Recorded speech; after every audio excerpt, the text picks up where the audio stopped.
Keir Starmer's comments at a Ramadan Iftar event inside the British Parliament have sparked outrage, but for entirely the wrong reasons. I know this has been a very difficult time for Muslims in the UK, with the pain of the conflict in Gaza and the suffering of the Palestinians. What about the suffering of the Israelis? What about the innocent men, women, and children who were slaughtered in their homes on October 7 by Hamas terrorists? What about the families torn apart, the hostages still held in Gaza, and the civilians living in constant fear of rocket attacks? In today's video, we will watch and react to this speech. But first, hit the like button and subscribe to the channel and join our fast-growing community.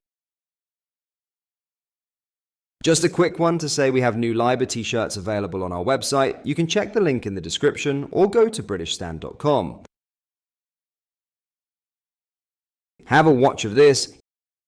I absolutely wanted to be here for today, for this event, and to have the first of these events here in Westminster Hall is really, really fantastic. I want to start by thanking the speakers of both houses for hosting this event. I think that shows the strength of unity and also to the APPG, of course, on British Muslims for organising it. It's fantastic to be able to get so many people here together in such a symbolic way, in such a symbolic place. So it is absolutely fantastic to be with you as people gather in homes, in mosques and communities around the country during this special season. Come together in charity and service and welcome people of all faiths and none for an iftar. Now don't worry, I'm not going to speak for too long because I hear the food tonight is fantastic and we all want to get to that sooner rather than later. But it's excellent to be here to celebrate with you, and not just to celebrate, to say thank you.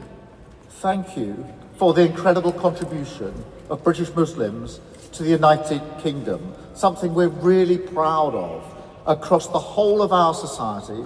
In every community in Britain, you see Muslims making a difference, helping to deliver every single one of the government's missions. In business, helping to grow our economy. In education, giving our young people the opportunities that they deserve. In our NHS, of course. In charity work, British Muslims are amongst the most generous group in the United Kingdom and beyond. So I must say thank you to you for all of that, and particularly what I know has been a very difficult time for Muslims here in the United Kingdom, with the pain of the conflict in Gaza and the suffering of the Palestinians. I've been profoundly moved.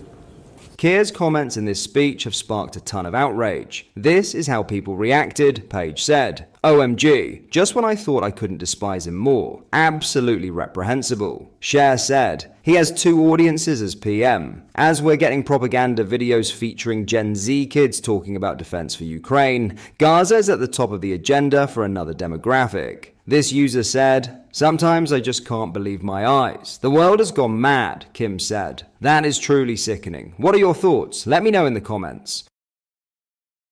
In some other news, a 50-year-old man has been sentenced to at least 20 years in prison for murdering his son's girlfriend. Richard Jones killed 30-year-old Sophie Evans in a home in Llanelli, Carmarthenshire in July 2024. Believing she was trying to scam him financially, he attacked and strangled her. On Monday, Swansea Crown Court found Jones guilty of murder. The court heard that Evans had just showered and was wearing only a towel when Jones arrived at her home on July 5th. After beating and strangling her, he left her naked on the kitchen floor. He then carried on his day as usual, ordering a new debit card at the bank and buying a custard slice and a sandwich from a bakery. Later, Jones contacted his ex-partner, stating he had sorted the problem with Evans and had erased it. Jones believed he had been deceived into signing a tenancy agreement for Evans's home and was concerned about a housing benefit claim she had made. Following his arrest, he told police he had lost his temper after feeling financially exploited. In psychiatric interviews, he claimed he had been tricked out of the deeds to his mother's house. Jamie Davies, the victim's boyfriend and Jones's son, expressed his devastation. Sophie was the most beautiful and caring person I could ever have asked for. What Richard has done is truly unforgivable. He has ruined my future and taken away my future wife. Evan's sister, Carrie Quinlan, added, "Our lives have been completely destroyed by this senseless and cruel act. This man took advantage of a young, vulnerable woman in the most disgraceful way." Jones admitted to manslaughter by diminished responsibility but denied murder. However, the jury convicted him of murder. Prosecutor Michael Jones KC told the court, "Whatever happened in that house when he visited her that morning cannot be told to us by Sophie Evans. What we do know is that this defendant physically and repeatedly attacked Sophie before strangling her to death." Judge Geraint Walters sentenced Jones to life in prison, stating, "There is no doubt at all that, having lost your temper, you subjected her to gross violence over a period of time before you ultimately extinguished her life by strangulation." He also noted that Jones then calmly left, seemingly at that point with no concern in the world. Abul Hussein of the Crown Prosecution Service said, "The evidence presented to the jury demonstrated that Richard Jones bore full responsibility for his callous actions. Our thoughts remain with Sophie's family and friends over their tragic loss." And lastly, a migrant couple has been granted permission to stay in the UK at taxpayers' expense after arguing that gang violence in El Salvador would prevent them from continuing their relationship.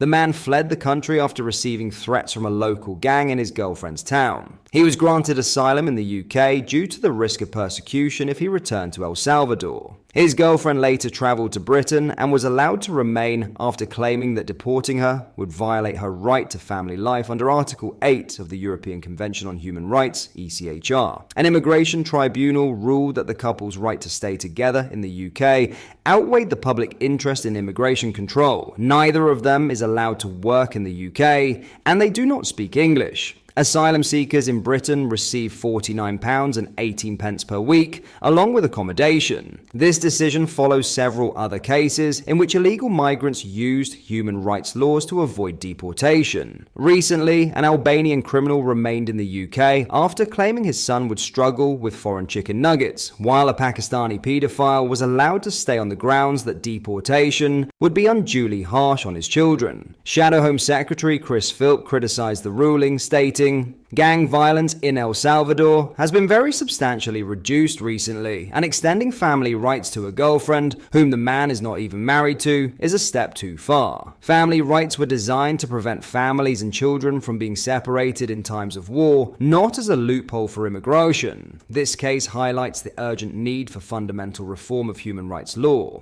The couple originally arrived in the UK in 2020, but their asylum claims were rejected by the Home Office. The man successfully appealed and was granted asylum, while his girlfriend's claim was denied. She later appealed and won her case under ECHR protections, supported by a first-tier tribunal. The upper tribunal heard that the man had lived in Comasagua, El Salvador, an area controlled by the Barrio 18 gang, while his girlfriend resided in San Marcos. He had been repeatedly threatened by MS-13 and warned that if he returned, he would suffer the same fate as his cousin, who had disappeared. Judges ruled that the man faced a real risk of persecution if he returned, granting him protection under the Refugee Convention. They stated, "The alternative for fear of harm is to remain out of sight and or to cease visiting one another. Neither is an acceptable state of affairs. It is regrettable that international protection may be required in such circumstances." So, what are your thoughts on what we discussed in today's video? Let me know down in the comments. That brings us to the end of today's video. Hit the like and subscribe button for more British content. Oh, and don't forget to get your t-shirts at britishstand.com. Link is in the description.